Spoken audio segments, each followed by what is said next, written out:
hypertrophy because those have to do with up and down. Those have to do with voltage. Dead tissue doesn't make electricity. Extra tissue makes more electricity, and so we're going to wait till we discuss the conditions that create that, then we'll come back and give the last two lectures on electrocardiography. Is that okay? So,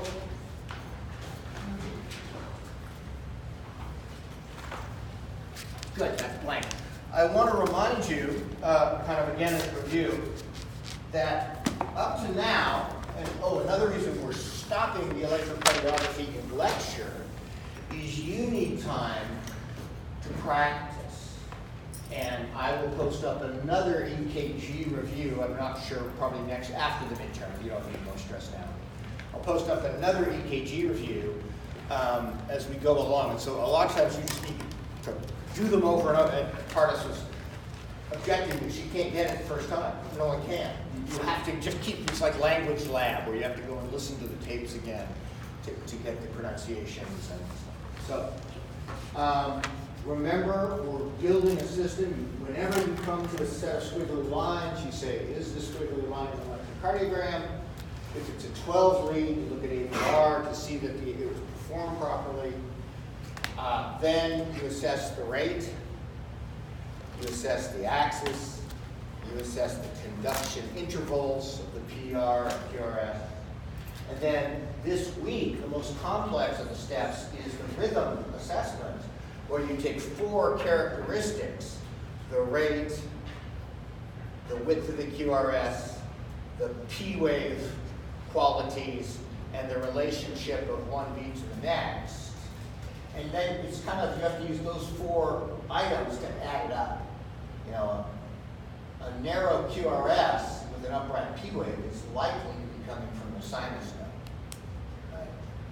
It's hard to give you a coherent algorithm for what you're doing with those 4 properties, but you'll figure it out. So, on that basis, I don't think there's anything harder than this in terms on your, if you can get this one, you can probably do your midterm, the 8 electrocardiograms on your midterm with no problem. So look at that for a while. Let's presume that that's lead 2.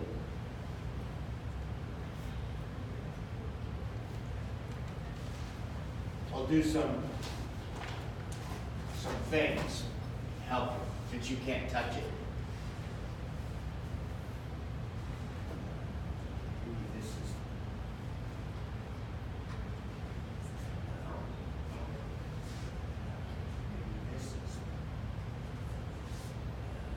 Started to piss me off. No. So, first off, there is no R-to-R distance that is repeated in the whole damn, excuse my language when I get irritated at it, thing. Could someone identify the P wave? P, P, P, P. It's like someone with urinary incontinence. P, P, P, P, P. P, I say. Yeah. What do you think this is? It's atrial fibrillation. It's a very good example with the junk baseline kind of, you know, it was just hundreds of little fascicles all going off on their own. Yay! I think that was really hard. Try this one, which is a lot easier. This patient's laying on a gurney in the emergency room. Again, better to analyze than to try to recognize. So first off, what is the rate? 300. Oh dear. This line here is 250. So is 250 a normal rate at rest? Okay, well we know something right away. We've got a tachycardia. Then how about the QRS? The QRS width, it's actually narrow QRS, right? The next step in rhythm assessment is, we can't do axis, is to try to find the P waves. Does anyone see what I think might be P waves?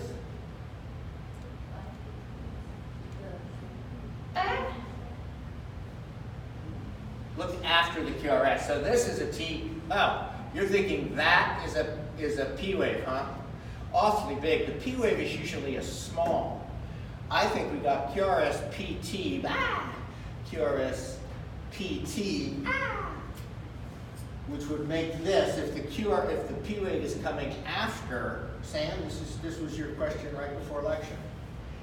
If the P wave is coming after the QRS, that makes this what kind of tachycardia? An AV nodal tachycardia. And Sam was objecting, oh, by the way, this could be Wolff-Parkinson-White. That's exactly what a Wolff-Parkinson-White, when they flip into their tachycardia, would look like. And Sam raised the question of, you're telling me this coming from, you told me the AV node doesn't go faster than 50 or 60, and yet now this thing is deeply accelerated. So that means it's either a circus rhythm, somehow chasing its own tail through a bypass track, right? Or something really has gone wrong with the balance of sympathetic stimulation. For some reason, the sinus node is checked out, and this thing is wildly overstimulated. And so again, a lot of times you guys object. I teach you the normal, I show you abnormal, and you object. That's right, that's why it's disease. That's why they're laying on a gurney in the emergency room. Make sense? Yes, sir. Why isn't the P wave upside down? Yeah, it kind of should be, and I don't know that. Nathan, it's a good question. Wonder, if you look down here, this almost looks more like a P. PQRS upside down, but then you got the P. This is a really great example of where, thank you, Nathan, you're right, that should be upside down if it truly is an AV nodal. If you look here, it makes the point that that might be a P, and that the T wave is merged into the P, it's so fast. This would be a perfect electrocardiogram for calling it a supraventricular tachycardia. I don't know what kind it is. It's fast and narrow. That's a perfect example of where you can say, it's a supraventricular tachycardia. Probably better than my overly specific reading from just this. Very good. So, back to when we were talking about ventricular arrhythmias, and I mentioned that beginners will often mix them up with bundle branch blocks, but a bundle branch block is also, it's a wide QRS condition with reverse T waves. But in a bundle branch block, there's a normal P wave in front of every impulse, and every complex is wide. It's conditioned. So you're having normal or origination and propagation through the AV node. It's just as you move out of the His bundle, some part of the downstream conducting system, one of the bundle branches, is down. Okay? In ventricular arrhythmias, there's no preceding P wave, and ventricular arrhythmias often are like the will-o'-the-wisp. They kind of appear and disappear against the background. See, these look normal for V1. P, QRST. P, QRST, go-long, P, QRST. So there's often a background with normal, and the PVC is sort of shouting out. So, as I said, these are called premature ventricular contractions. They meet all the criteria. This is early. You know, if you counted that out at 300, 151, it's about 85, and this is arriving at a rate of about 165. This is arriving at a very fast. It's way too early. It's even interfering with the T wave. By the way, does anyone remember why? I can feel it already in my sphincters.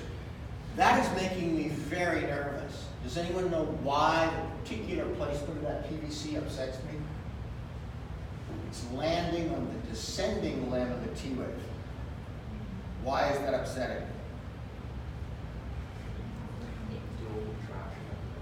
Yeah, there's that partial repolarization that many of the cells in the ventricle are repolarized and many aren't, and it sets up the perfect, we'll see a slide of what could happen later on.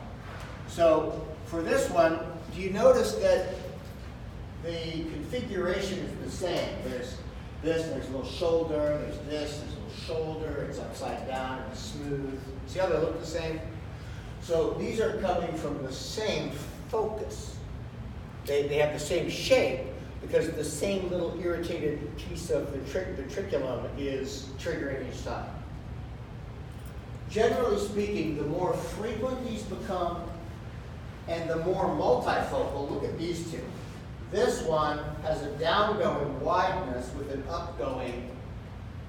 This one has an upgoing followed by a downgoing. Both have a wide KRS and no preceding P wave. There's two PVCs, but they're coming from different pieces of the ventriculum. So this is worse from the standpoint of the more pieces of myocardium that think they might be in charge, the worse. It's becoming a mob. This is like just that one guy who stands in the middle of the student union and wants you to come to Jesus or join the Communist Party or whatever it is that he wants you to do, right? And now this is starting to become a mob. They're starting to argue amongst themselves. Join the Communist Party. No, come to Jesus. Join. Right, they're starting to have issues.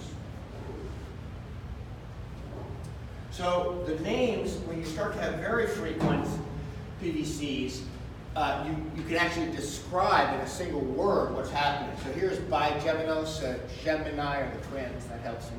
Bigemini, two, every other.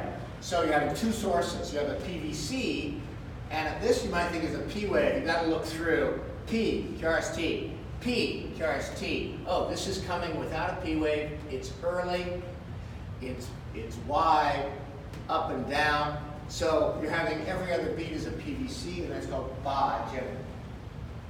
Here is trigemini. This is really lovely to either listen to or feel as a pulse, because it tends to go, let's see, the early one is fast. It goes step, step, step, step, step, step, step, step, step, step. It's a waltz, if any of you dance.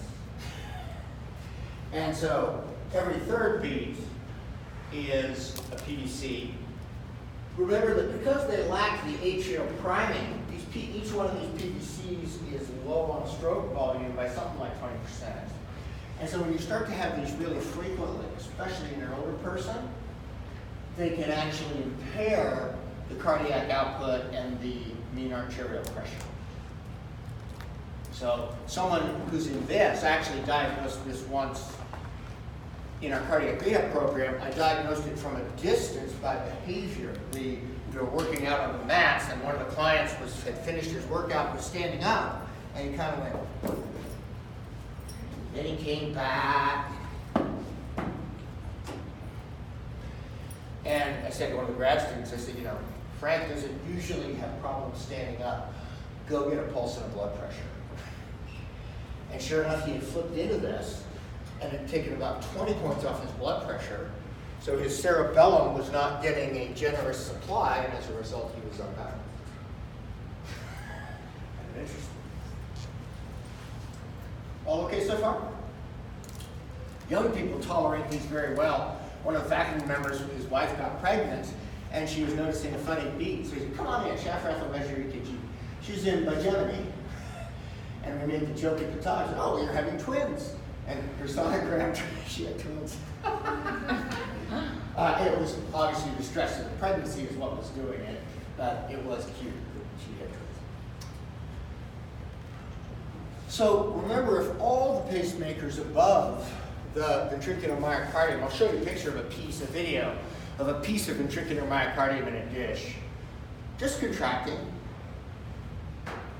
How often? Once every 3 seconds. That makes a rate of 20. Are you with me? So if all the pacemakers check out, this is what you get. This is, see how narrow?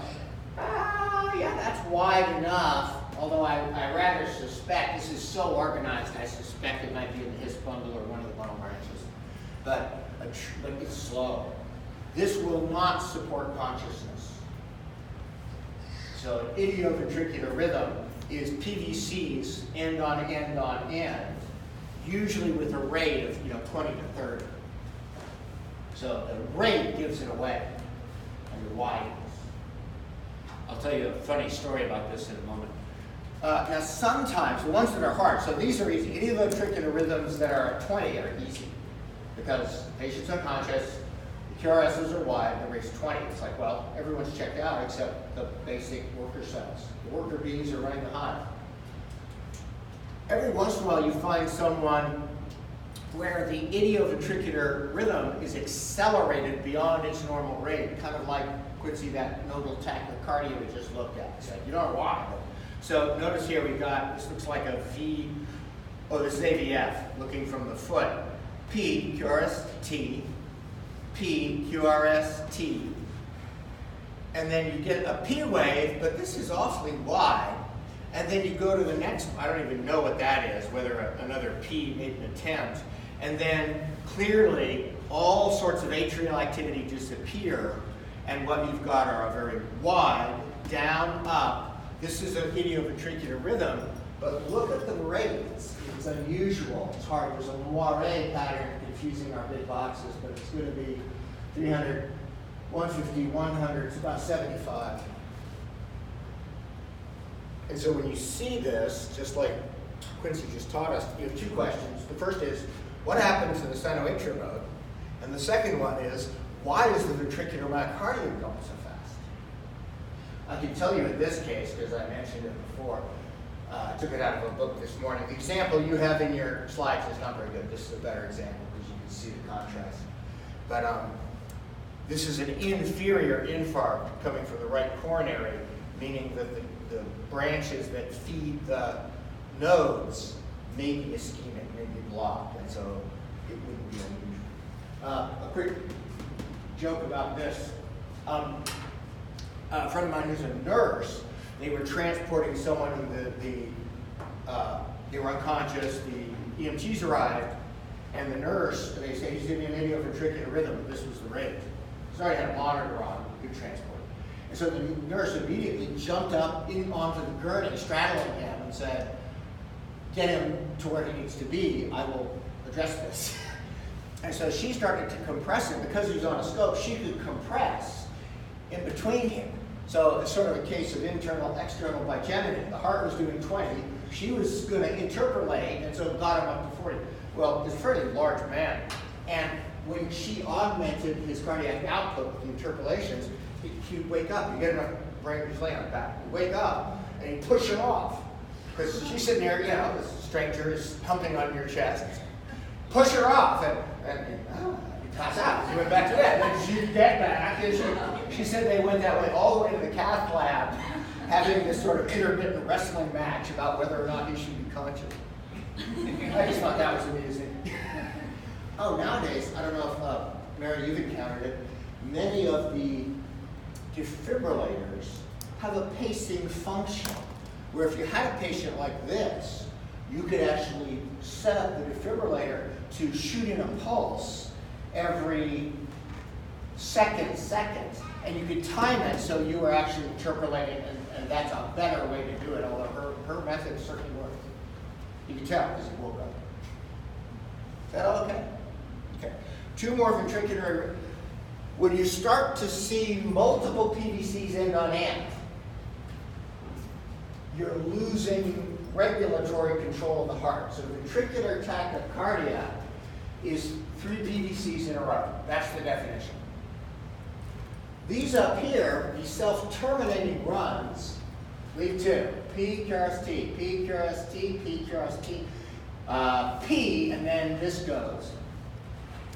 These, normally it takes about 10 seconds of that to interfere with consciousness. Notice the rate here is up around 200, 300, 250, 200-ish.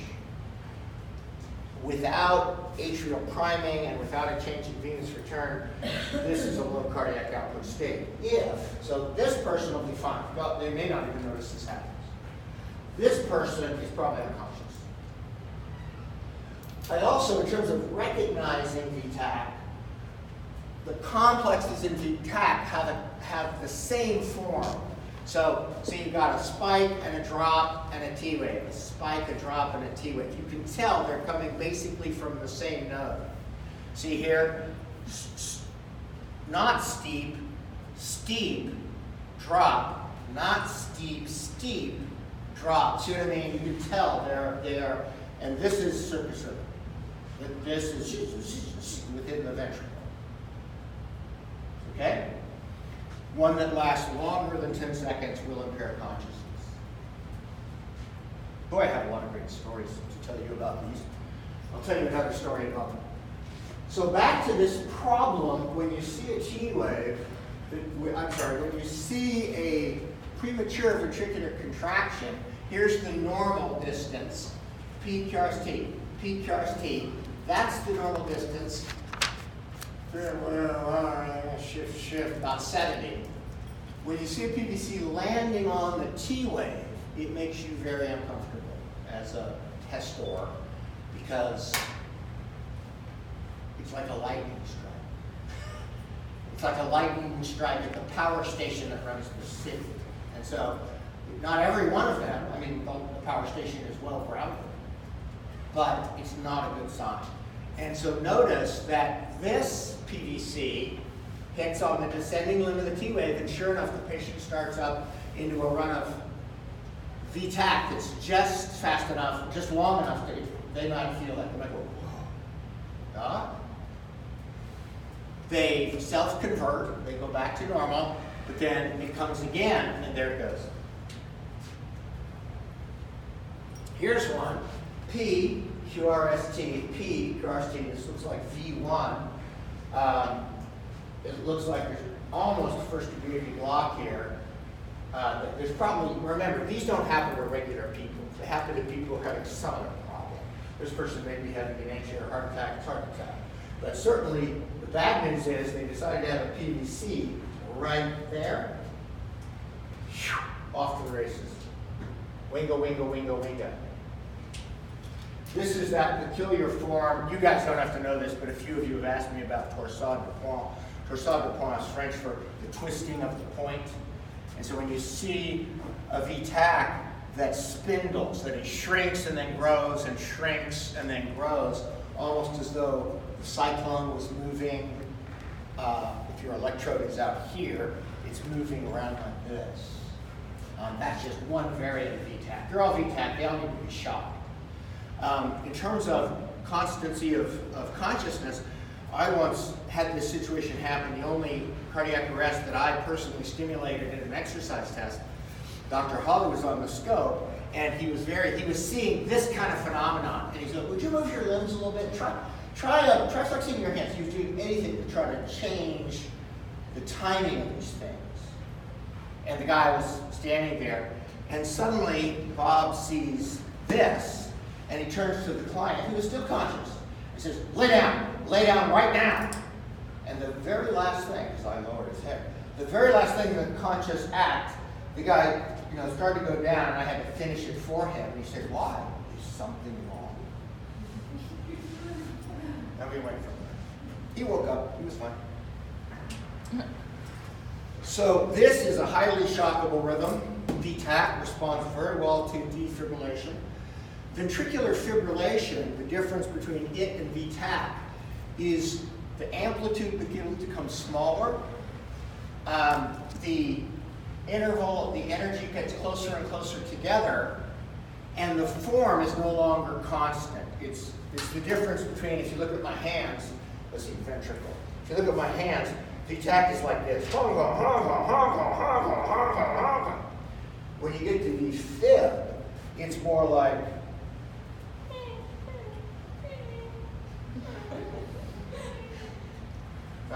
like a bag of sick puppies. So this is VFib. VFib needs to be shocked very quickly because this electricity is waning. If you don't catch it while it's still there, you lose your opportunity. Oh, I could say one more thing about VFib. If you shock this within the first 2 minutes, which is what I did to my little man who did this, he had electricity on his chest in 2 minutes, 50% of them wake up with perfect brains. That's good. It's the same. Every minute that you go beyond 2 minutes, you lose another 10% out of that 50%. So if you go to 3 minutes, you're at 40%. You go to 5 minutes, you're down around 20%. By the time you get to 10 minutes, you almost, if they wake up, they do not wake up as human. They wake up as a brainstem preparation. It's good to know. So, shocking these is, I highly recommend shocking those when they're real and not shocking them when they're not. The patient is holding the electrodes. All right. Is everyone clear about the difference between atrial fibrillation and ventricular fibrillation? Atrial fibrillation has narrow spikes indicating organized ventricular activity, even though the rate at which the ventricles contract is somewhat random. Ventricular fibrillation, because it is in the ventricle, there's no cardiac arrest. It's cardiac arrest. Okay. All right. Nothing more than that will be on your midterm. I'm going to tee you up just one slide. One slide. We're going to talk about, when we next pick this up, atrioventricular blocks, where there's discontinuity.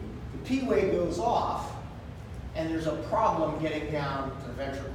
You've already seen the most mild form, which is a first-degree AV block, where every P wave does cause a QRS. It just takes a little time. Honey, take out the garbage. Huh? Oh, no. All right, just a little slow. And so we'll go through that. These things are tricky just because you're not used to the concept is so abnormal, the concept upsets you. What do you mean there's 2 P waves for every QRS? Right? And then in a complete heart block, what you get is an idioventricular ventricle, and you get a string of P waves that are completely normal P waves. So you get a strange thing where the atrial rate might be 70 and the ventricular rate is 30. And they're not communicating. How weird is that? So we'll come back to those later. They're probably one of the conceptually hardest things, and that's another reason to not do it right now. Don't think about these at all. Think about the ventricular stuff you heard today, and your midterm will go just fine. Okay? Okay. I will post up your discussion materials on Canvas.